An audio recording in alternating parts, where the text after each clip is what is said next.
C'est dans son chai à Antanx que Frédéric Blondeau fait vieillir avec grand soin le précieux alcool.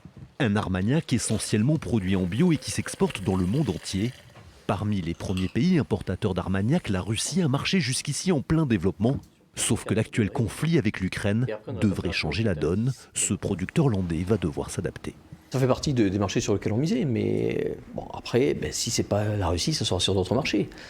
On a toujours été habitué à rebondir dans notre profession, de tout temps jamais. On le voit l'année dernière avec l'expérience qu'on a vécue avec le gel, sur lequel on a eu quand même ici, on était sur 70% à peu près de pertes. Donc il faut bien quand même rebondir par rapport à ça. Donc de tout temps à jamais, notre profession a été habituée à rebondir sur des situations qui seront les plus inconfortables.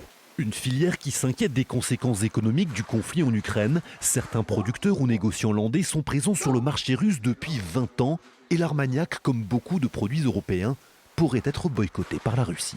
C'est à peu près entre 12 et 15% de nos ventes totales qui sont exportées en Russie et pratiquement 18% des exportations. Donc c'est un marché très important qui est demandeur d'eau de vie très bien valorisée, d'eau de vie âgée. Donc oui, c'est un gros manque à gagner pour la filière armagnac et pour notre maison en particulier. Des producteurs et négociants en perpétuelle quête de nouveaux marchés, l'armagnac s'exporte aujourd'hui dans une 60aine de pays.